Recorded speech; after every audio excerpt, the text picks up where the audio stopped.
Crônicas do Amanhecer. Por Feijão, Centro Espírita Allan Kardec. Balneário Gaivota, 11 de setembro de 2017. Cientistas reduzem possibilidade de vida em outros planetas. Uma equipe de cientistas publicou na segunda-feira 31/07 na revista Nature Geociência que a capacidade do nosso planeta de abrigar água em estado líquido, o ingrediente-chave para a vida como a conhecemos, é incomum no universo.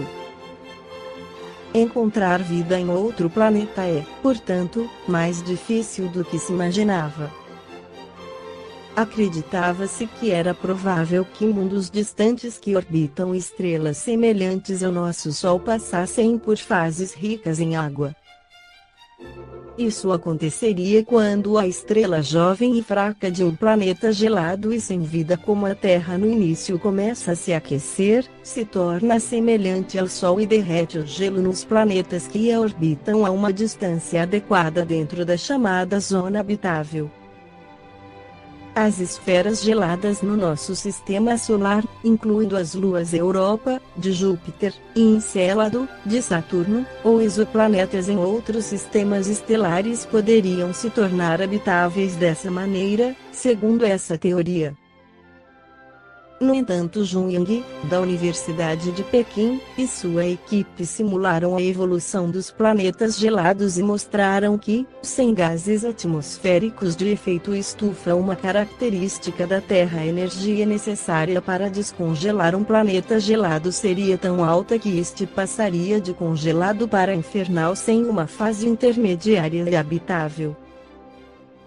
Descobrimos que os fluxos estelares necessários para superar o estado inicial de bola de neve de um planeta são tão grandes que levam a uma perda significativa de água e impedem que o planeta seja habitável, escreveu a equipe. Alguns corpos gelados, eles sugeriram, podem, portanto, nunca passar por um estado habitável como o da Terra. Entre estes, Europa e Encélado provavelmente irão se transformar de bolas de gelo em bolas de fogo no momento em que o Sol atingir sua fase gigante vermelha, em bilhões de anos, disse a equipe. A Terra é um exemplo de um mundo gelado que foi descongelado o suficiente, há cerca de 600 a 800 milhões de anos, graças aos gases atmosféricos do efeito estufa emitidos por erupções vulcânicas durante sua fase bola de neve, disse a equipe. Isso significa que teria sido necessário um calor solar menor para o gelo derreter, permitindo que nosso planeta alcançasse um meio-termo temperado. Os gases do efeito estufa, que estão naturalmente presentes na atmosfera, mas também são liberados através da queima de carvão, petróleo e gás, são o que manteve o nosso planeta quente o suficiente para permitir que os humanos, animais e plantas o habitassem. Mas a adição da humanidade de CO2 desde a Revolução Industrial fez com que a atmosfera retivesse cada vez mais calor solar, até um ponto em que os cientistas dizem que estamos prejudicando o clima perfeitamente equilibrado da Terra além do limite em que pode ser reparado. No Livro dos Espíritos, Allan Kardec esclarece sobre a vida em outros planetas nas perguntas 55 a 58, 55. Todos os globos que circulam no espaço são habitados? Resposta dos Espíritos: sim, o homem terreno está bem longe de ser, como acredita, o primeiro em inteligência, bondade e perfeição.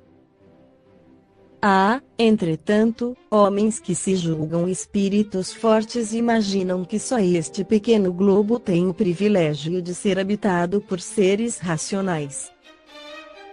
Orgulho e vaidade. Creem que Deus criou o universo somente para eles. Comentário de Kardec: Deus povoou os mundos de seres vivos, e todos concorrem para o objetivo final da providência. Acreditar que os seres vivos estejam limitados apenas ao ponto que habitamos no universo seria pôr em dúvida a sabedoria de Deus, que nada fez de inútil e deve ter destinado esses mundos a um fim mais sério do que o de alegrar os nossos olhos. Nada, aliás, nem na posição, no volume ou na constituição física da Terra, pode razoavelmente levar-nos à suposição de que tenha privilégio de ser habitada, com exclusão de tantos milhares de mundos semelhantes. 56. A constituição física dos diferentes globos é a mesma? Resposta dos espíritos: não, eles absolutamente não se assemelham. 57.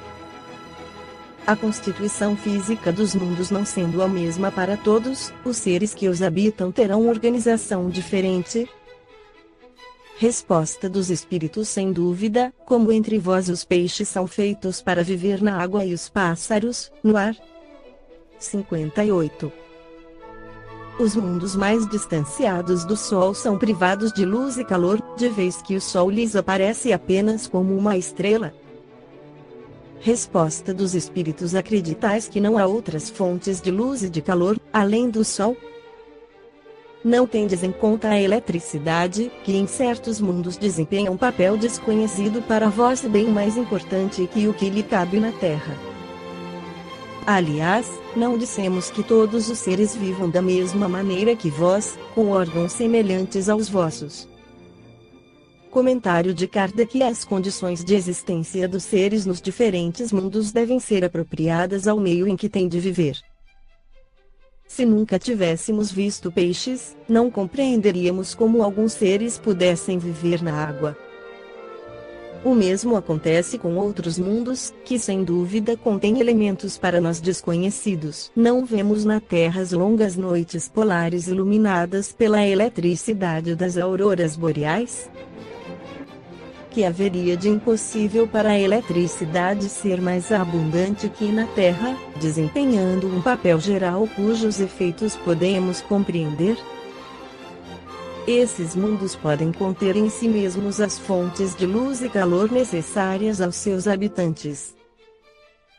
Nos ensina Joana de Ângeles, no livro No Limiar do Infinito, psicografado por Divaldo Pereira Franco, no capítulo referente à pluralidade dos mundos habitados, que cálculos muito pessimistas, examinando o Sol, que é uma estrela envelhecida de quinta grandeza a sustentar hoje os planetas conhecidos, e que os mantém com a sua energia, fazem crer que nesse universo de sóis mais poderosos, se lhes fossem dados 2 planetas apenas para cada um, teríamos 200 bilhões em movimentação em nossa galáxia, atribuindo-se por probabilidade a hipótese de somente 1% deles ter as mesmas condições e idades correspondentes à Terra, teríamos 2 bilhões de planetas com condições que caracterizam o nosso berço de origem.